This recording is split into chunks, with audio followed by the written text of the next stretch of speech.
আসসালামু আলাইকুম ভিউয়ার্স, আশা করি সকলে ভালো আছেন। আজকের ভিডিওতে আরও একটি ইউনিক স্টাইলের ফুল তৈরি করব। তো তার জন্য কিন্তু প্রথমে এখানে একটি কাপড় নিয়েছি।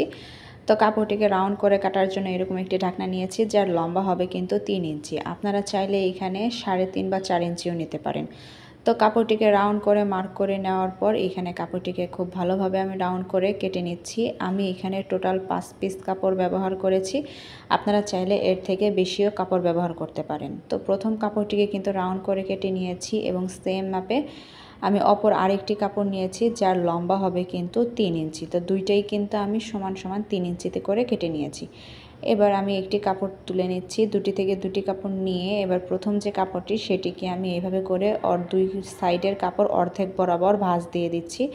তারপর অপর যে কাপড়টি রয়েছে সেটিকেও আমি এক পাশ থেকে অপর পাশটি এইভাবে করে আমি ভাঁজ দিয়ে নিচ্ছি। এবার একটির ওপর একটি এইভাবে কোনাকুনি করে ভাবে রাখবো। কোনাকুনি করে ভাবে রেখে তারপর যে সোজা ভাঁজটি যে রয়েছে সেই দিকে করে এইভাবে করে কিন্তু আমি কোনাকুনি করে ভাঁজটি দিয়ে দিচ্ছি। তো ভাঁজটি দিয়ে দেওয়ার পর নিচের যে বন্ধ অংশটি রয়েছে সেই অংশতে আমি সেলাইটি করে নিচ্ছি। এখানে সেলাইটা একটু ভালোভাবে করবেন যাতে সবগুলো কাপড়ে সেলাইটি ওঠে। সেলাইটি করে নেওয়ার পর কাপড়টিকে আমি এইভাবে হাত দিয়ে একটু টেনে দিচ্ছি।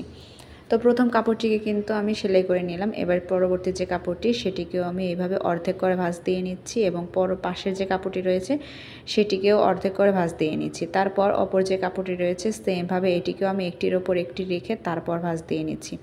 ভাঁজ দিয়ে নেওয়ার পর এইভাবে কোনাকুনি করে আবারও ভাঁজ দিয়ে নিচ্ছি। অবশ্যই একটু মিডিল বরাবর কোনাকুনি ভাঁজটা দেওয়ার চেষ্টা করবেন, সেক্ষেত্রে কিন্তু কাপড়টি ভাঁজতে আরও সুন্দর আসবে। তারপর যে বন্ধ সাইডটি রয়েছে সেই সাইডটিতে আমি সেলাইটি করে দিচ্ছি। তো সেলাই করার সময় অবশ্যই কাপড়গুলো একটু ভালোভাবে ভাঁজতে বা টেনে নেবেন যাতে ঘোজ না হয়ে থাকে। তো এখানে দুটি কাপড় সেলাই করা শেষ। পরবর্তী যে কাপড়টি রয়েছে সেটিকেও সেমভাবে ভাঁজ দিয়ে নিচ্ছি। তো ভাঁজ দিয়ে নেওয়ার পর দুটি কাপড় এভাবে করে আমি কোনাকুনি করে ভাঁজ দিয়ে সোজা যে সাইডটি সেই সাইডটিতে করে এভাবে করে ভাঁজ দিয়ে নিলাম। তারপর যে নিচের বন্ধ সাইডটি রয়েছে সেই বন্ধ সাইডের ওপরে আমি সেলাইটি করে নিচ্ছি। তো এই কাপড়টিও সেলাই করা শেষ এবং এইখানেও সেলাইটি করে আমি কাপড়টিকে খুব ভালোভাবে হাত দিয়ে টেনে দিচ্ছি যাতে কোনো ভাঁজ না পড়ে। তো একে একে পরবর্তী যে কাপড়গুলো রয়েছে সবগুলো কাপড়ই কিন্তু আমি এখানে ভাঁজ দিয়ে নিচ্ছি, মানে সেলাই করে দিয়ে নিচ্ছি।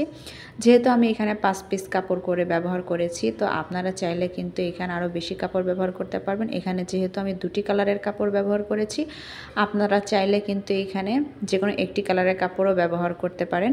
তো এবার সবগুলো কাপড় একসাথে করে সুতো ধরে টান দিয়ে সবগুলো কাপড় কিন্তু আমি একসাথে করে নিচ্ছি। তারপরে এখানে দুটি গিট দিয়ে নিলাম। এবার বাড়তি যে সুতোর অংশটুকু রয়েছে সেগুলো আমি কেটে দিচ্ছি। খুব সহজভাবে ফুলটি তৈরি করলাম। এবার হাত দিয়ে ফুলের পাপড়িগুলো একটু শেপ দিয়ে নিচ্ছি। এবার একটি পুঁতি অ্যাড করে ফুলটি ডেকোরেশন করে নেব। যদি আমার ভিডিওটি ভালো লেগে থাকে অবশ্যই আমার পেজে একটি লাইক, কমেন্টস অ্যান্ড শেয়ার করবেন এবং ভিডিওগুলো কেমন লাগে অবশ্যই আমাকে কমেন্ট করে জানাবেন। আর আমার একটি ইউটিউব চ্যানেল রয়েছে, সেখানে অবশ্যই একটি সাবস্ক্রাইব করে আসবেন।